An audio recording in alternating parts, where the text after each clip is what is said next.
a ustedes y muchas gracias a ustedes por la invitación también. Mariana, bueno, comentábamos primero, ahora fuera del aire, que claro, fue un arranque movido, ¿no? Sí, han sido semanas muy intensas de trabajo. Esto veníamos hablando un poquito en la previa, que vienen del proceso de la transición, pero que naturalmente al llegar, digamos, a la tarea concreta, al ministerio, se ha intensificado.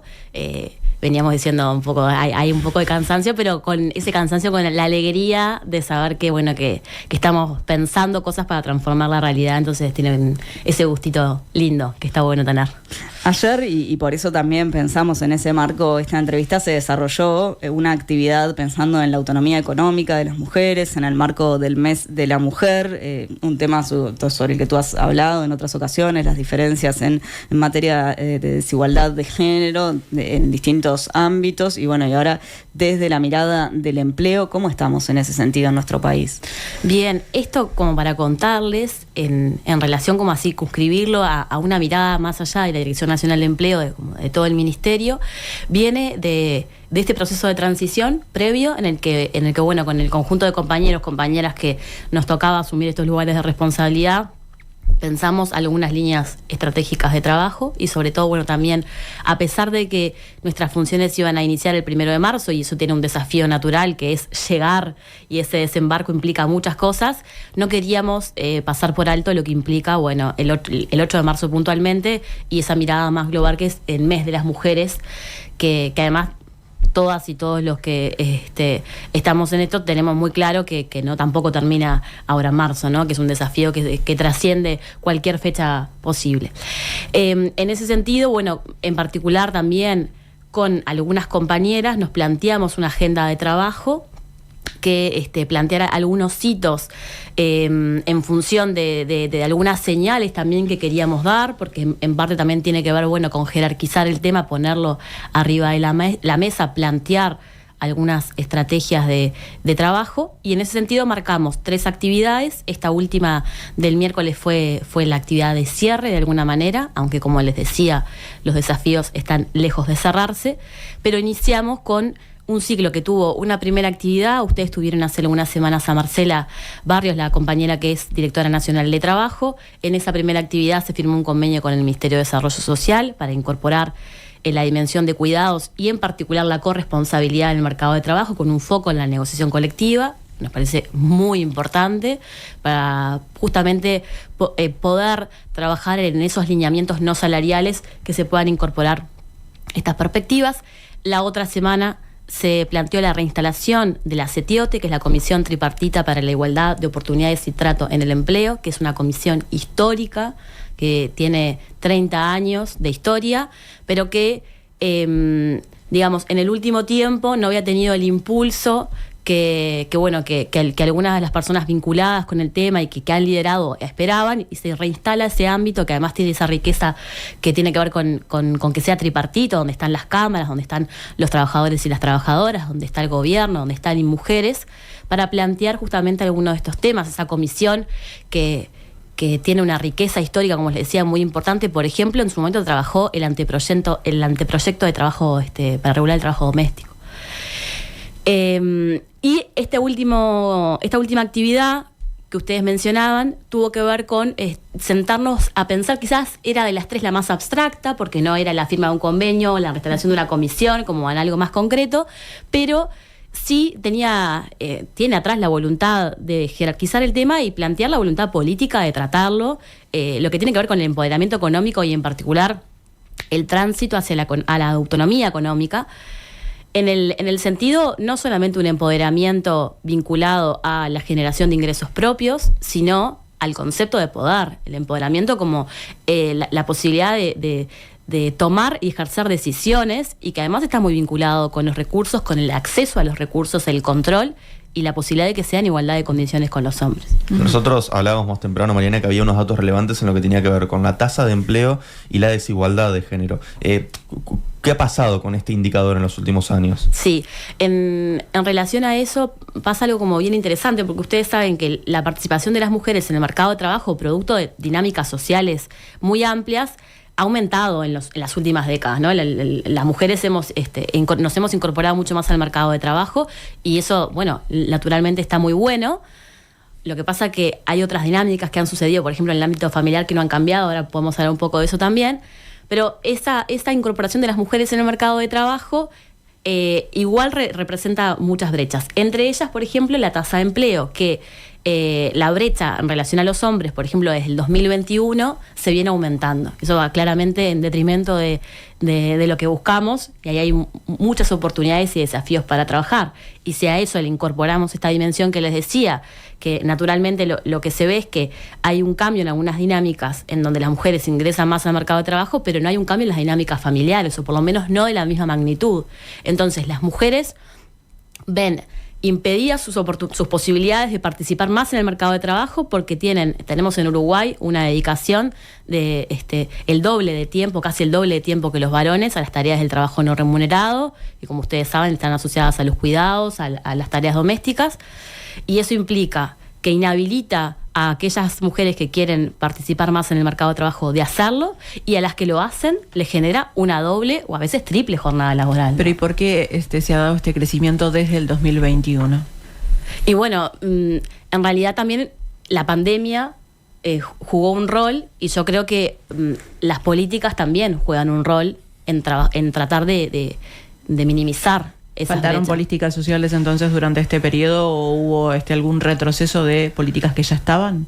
Bueno, no, la realidad es que particularmente nosotros pensamos que hay un foco que hacer en incorporar la perspectiva de género en las políticas de empleo y formación profesional, que hay que hacerlo con mucha más fuerza. Y es parte de lo que nosotros estamos planteando y que planteamos en el conversatorio el otro día, y lo que estamos revisando con todo el equipo. Creemos que la perspectiva de género tiene que tener una fuerza mucho mayor a la que ha venido teniendo en el último tiempo, y eso implica dar una revisión fuerte a todas las políticas, a los servicios, incluso a la legislación vigente. Nosotros tenemos una ley de empleo que tiene sí un componente que está asociado a los subsidios para la contratación de mujeres, pero creo que hay que mirarlo un poco más a fondo, sentarse a estudiarlo mucho más, porque hay desafíos que de pronto no están contemplados. Por ejemplo, lo que tiene que ver con el tiempo de trabajo no remunerado, que hay que considerar en el diseño, en el pienso de las estrategias, porque si no, quedan muchas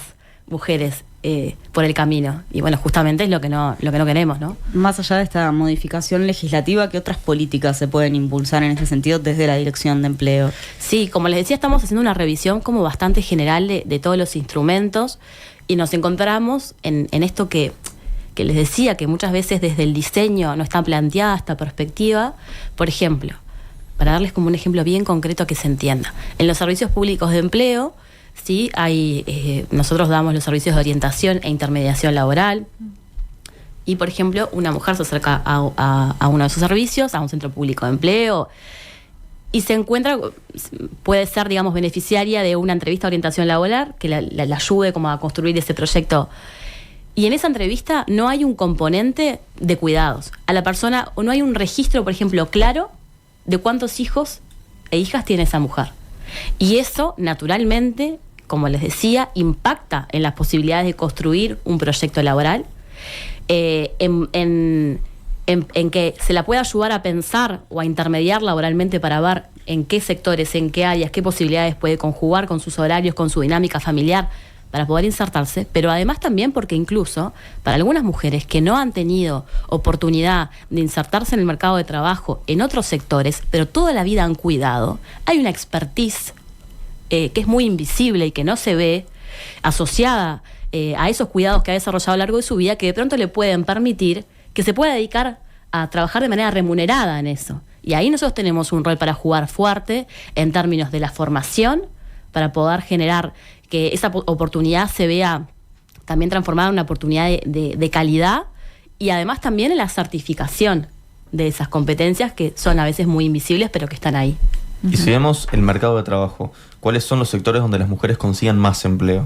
Bueno, ahí también hay como muchos desafíos, porque en realidad, además de esto que hablábamos, ¿no? Tenemos las brechas en la tasa de empleo, tenemos la sobrecarga del trabajo no remunerado, tenemos niveles de desempleo que también podemos conversar, que son más altos en el caso de las mujeres en todas las franjas etarias, y en particular en las jóvenes es significativamente más grande y los niveles de desempleo de las menores de 25 años andan en el 30%.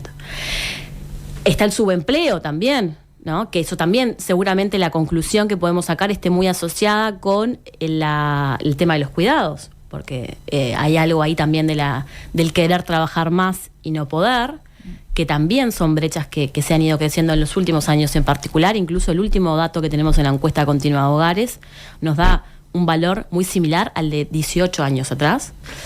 Y en particular esto que tú traías es bien importante porque en el caso de las que sí están ocupadas, lo hacen mayoritariamente en sectores de baja productividad.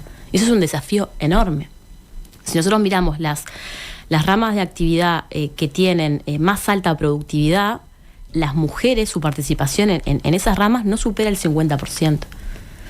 Entonces, eso también naturalmente está asociado muchas veces a que si yo tengo que cuidar a mis gurises o cuidar a una persona dependiente, una persona con discapacidad, y aunque tenga, incluso, pues, aparte de esto, lo interesante de ver esta relación es que las mujeres en promedio tenemos mejores niveles educativos. Entonces todavía, además, hay una contradicción aún mayor, ¿no? Porque incluso a nivel me parece como una perspectiva bien interesante, porque para aquellos que no creen en esto, que yo creo que además el móvil naturalmente es buscar justicia y la igualdad y un tema ético, una indignación ética ante esa desigualdad, para quienes no creen en eso, bueno, contarles que Uruguay se pierde talento, un montón de talento que está ahí, se pierden oportunidades de crecer económicamente por esta ausencia de participación de las mujeres en el mercado de trabajo.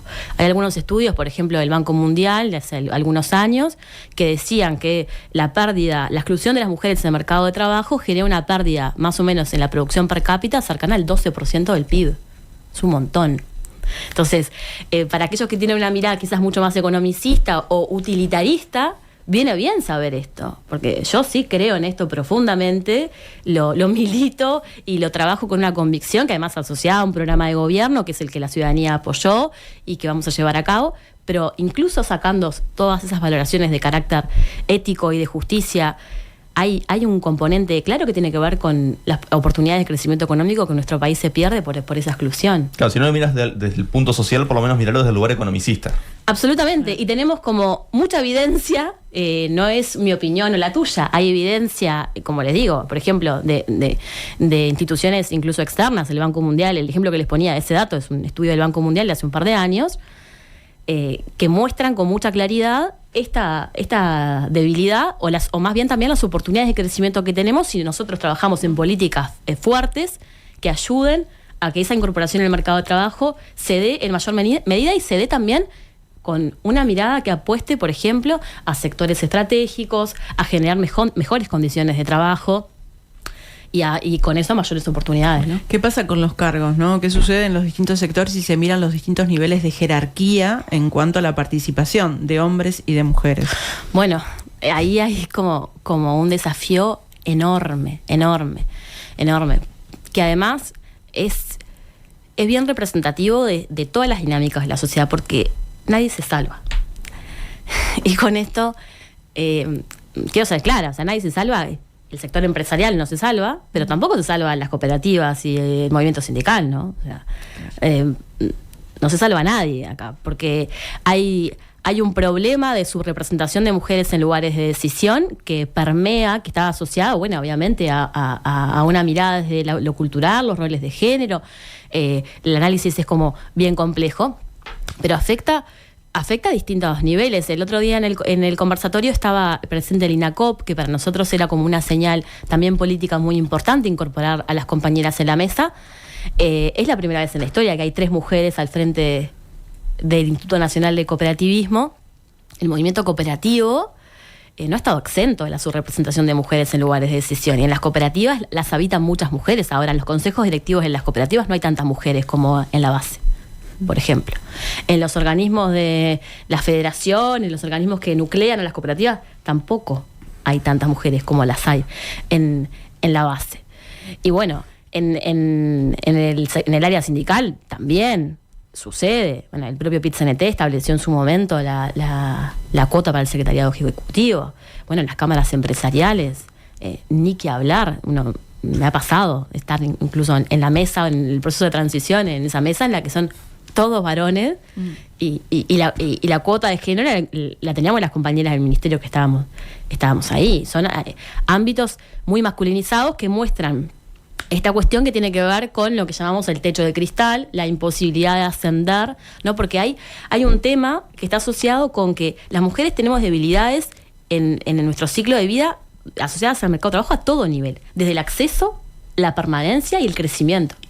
Bueno, yo sacaba de una nota que hacías tú el año pasado en La Diaria en cuanto a esto de los números en las cámaras empresariales, que decías en el sector privado solo 11 de los 96 altos cargos de las 19 principales cámaras empresariales son ocupados por mujeres. Exacto. Bueno, eso es 11 en 96. 11 en 96 te muestra algo, ¿no? Y cuando miramos también dentro de las empresas, las mujeres que ocupan, digamos, cargos directivos, también está sumamente mermado, y las que son dueñas ni les digo. O sea, Claro. están arriba del 10, ahí no mucho más.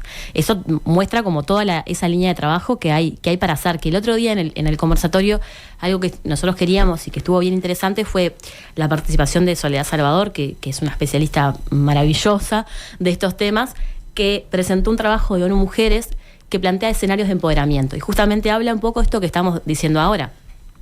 Porque aparte también es bien importante, hablamos de las mujeres o de la mujer, la categoría no es la mujer, somos las mujeres diversas, con problemas distintos, que nos preocupan todas, pero hay algunas que están en una situación de vulnerabilidad realmente alarmante, ¿no? Que nos debería, aunque sea desde la empatía, generar una indignación brutal. Y en el marco de esos escenarios, bueno, Soledad planteaba, están los pisos pegajosos, que son esas que están realmente muy vulneradas, que además el término es como muy ilustrativo, ¿no? Esta cuestión de ese piso pegajoso que no me permite despegar. Las escaleras rotas, que también es muy ilustrativo, que bueno, yo voy creciendo, de pronto me puedo incorporar, pero bueno, las oportunidades de crecimiento se me caen, no las tengo. Y después esto que está más vinculado a lo último que hablábamos, que son los techos de cristal.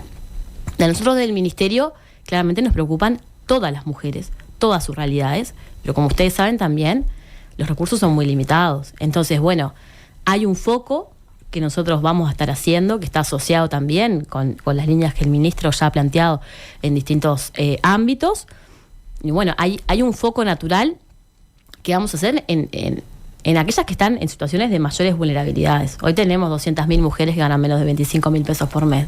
Y no hay posibilidad de construir un proyecto de vida con esos ingresos. Cualquiera de nosotros que estamos acá sabemos lo que sale, pagar el alquiler, ir al supermercado a hacer las compras, ir a la feria.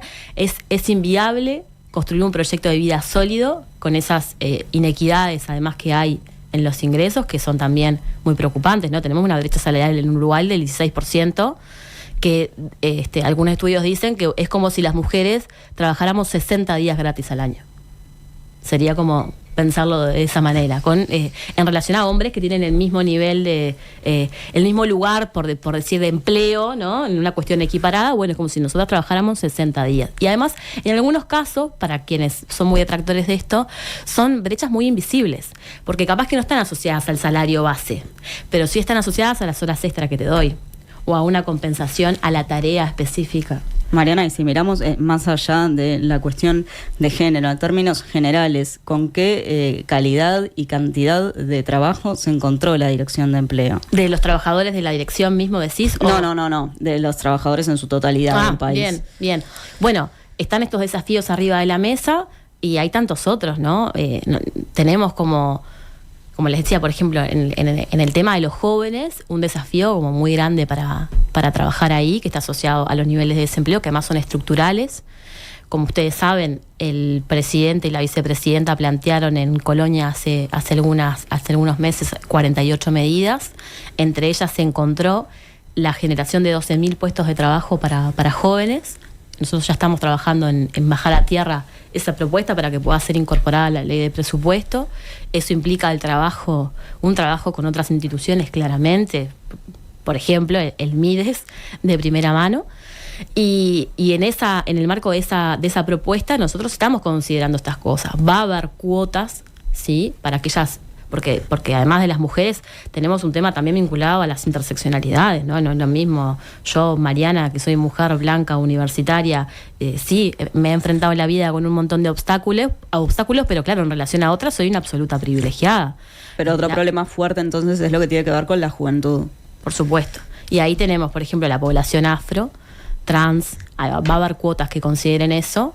Y bueno, y vinculado a esto que hablábamos antes, también nos interesa naturalmente la participación de las mujeres en esta oportunidad laboral, pero considerando estos elementos que hablábamos, por ejemplo, una variable que estamos estudiando y que todo indica que vamos a poder conseguirlo, es conseguir un cupo en un centro de cuidados, un centro educativo, para aquellas jóvenes que sean beneficiarias del programa no vean interrumpida esa posibilidad porque no tengan donde dejar a sus hijos e hijas. Y en materia de calidad del empleo, porque se habló mucho durante el periodo pasado de esto de la cantidad y la calidad del empleo, y ahí por eso digo, no me refiero solo a las mujeres, sino en términos generales, ¿con qué calidad de empleo está Uruguay? ¿Cómo son los puestos que se consiguen? Y bueno, asociado a estas desigualdades que hablábamos, hay como un desafío muy grande en trabajar en los sectores más estratégicos, ¿sí? Que son en definitiva los que generan mayores niveles de productividad y que los que nos van a permitir también pensar en ese crecimiento económico, que en definitiva es lo que queremos para que pueda ser después volcado al conjunto de la ciudadanía.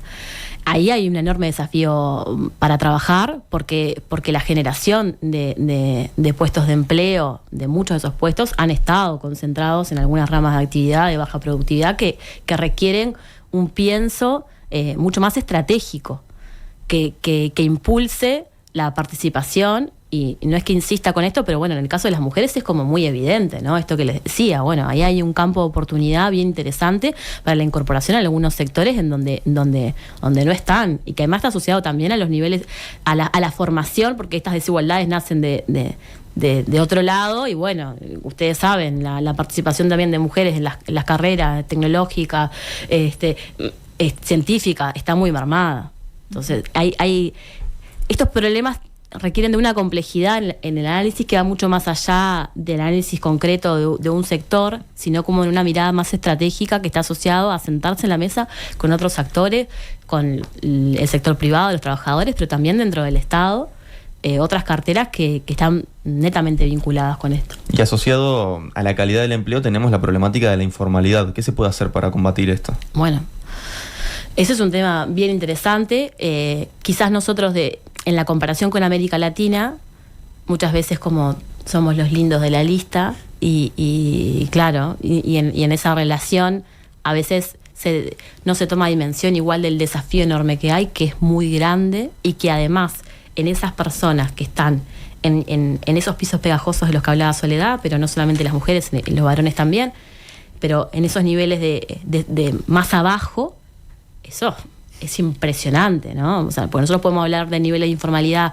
los promedios generales, pero cuando bajamos, por ejemplo, Soledad en el análisis que hacía sobre las mujeres que están en los pisos pegajosos, decía que el nivel de informalidad de esas mujeres es del 60%. Entonces, hay mucho para trabajar también, como les decía, hay un tema también vinculado con los recursos que tenemos disponibles, que son muy limitados, y bueno, la política pública, yo creo que tiene que estar pensada para todas las personas, pero en este caso hay un foco natural que se va a poner en aquellos que están en situaciones de mayores vulnerabilidades, que requieren de una política pública sólida que les permita poder trascender algunas de las barreras que tienen, que no impiden cualquier construcción de un proyecto de vida más a mediano plazo, por lo menos. Su directora de empleo, licenciada en desarrollo, Mariana Chiquiar, muchas gracias por estar esta mañana en Nada que Perder. Muchas gracias a ustedes por la invitación. Hasta la próxima.